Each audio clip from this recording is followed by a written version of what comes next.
Hey everybody, Nick here with part 2 of the heart disease article I was talking about earlier.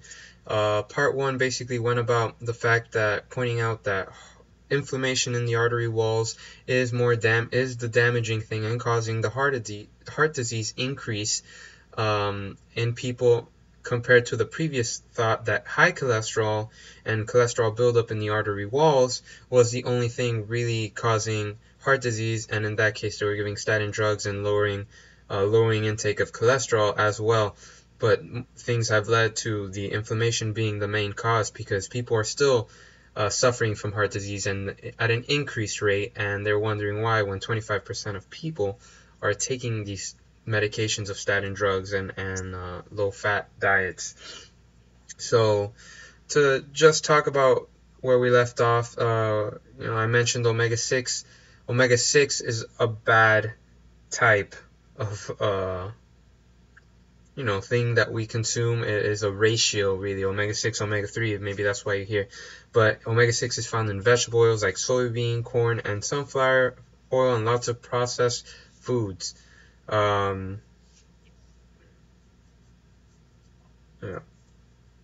So the example of rubbing the stiff brush on your skin, I mentioned that earlier. I think it's a great example. So the sweet roll. Sweet roll is food loaded with sugar and simple carbohydrates and processed with omega-6 for long shelf life. Many people eat this. Everything, so many things you find in the supermarket, canned, boxed, prepackaged in plastic. Anything that you just look at and you know that it's not that natural in its state. You know that it has a long shelf life. It's going to be bad for you in the long run if you continue eating it for most of your diet. They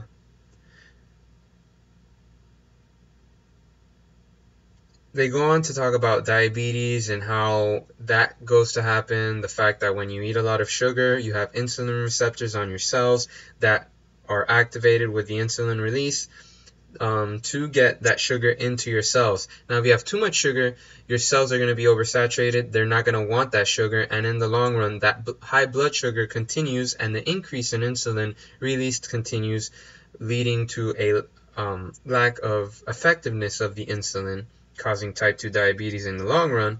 But also that causes that blood sugar to be stored as fat since it is not able to make it to the cells. And if you guys have any questions, just ask me in the comments. I will answer it for you for sure. It's a lot of scientific mumbo jumbo. I'm trying to make it simple for you, but that's why it's not recommended to eat high processed sugars, especially because they just get into your bloodstream so quick. They're not released little by little, and then if you're not exercising, if you're not active, that is going to be stored as fat as well, and cause that insulin problem. Now, as you've seen, there's a more increase of recommendation of balance in omega-3s. The omega-3s with the omega-6 balance is very important. That's the good type of fats, avocados, fish oils, things like that. They say the American diet is imbalanced from 15 to 1 from omega-6 to omega-1 to even as high as 30 to 1 in favor of omega-6. A healthy ratio would be 3 to 1. Other countries, especially the Mediterranean diet, where they do have a high intake in fats, but they eat a lot of fish, olive oil, things like that. It's and fat coming from animals that are grass-fed naturally, cheeses, butter, stuff like that. Just because it's more natural, it's not as effective. I feel like a lot of people just see fat as being really bad for you, and it is vital for your body to have fat intake. It's just having the right kinds. And sadly, in America and every place that has processed foods and manufactured and all that kind of stuff, it really, that balance is in favor of omega-6. So, as I said, the process that became with that sweet roll It turns into a vicious cycle over and over. It creates heart disease, high blood pressure, diabetes, and finally Alzheimer's disease as the inflammatory process continues unabated. So every time you have that, there's inflammation, because not only the chemicals of the food, the omega-6 also, all that causes inflammation.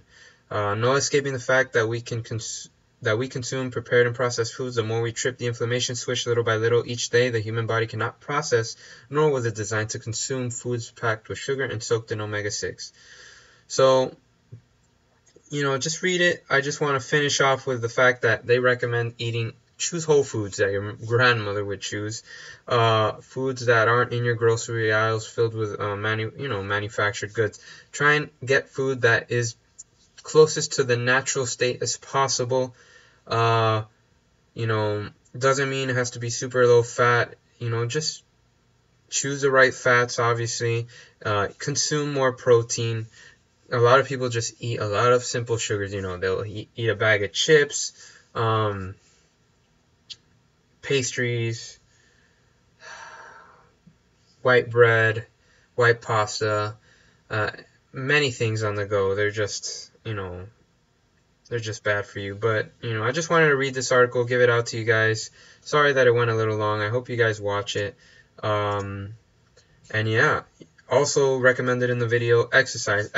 I'm going to go over an article that is in the American Heart Association about why exercise is beneficial to preventing heart disease, cardiovascular disease,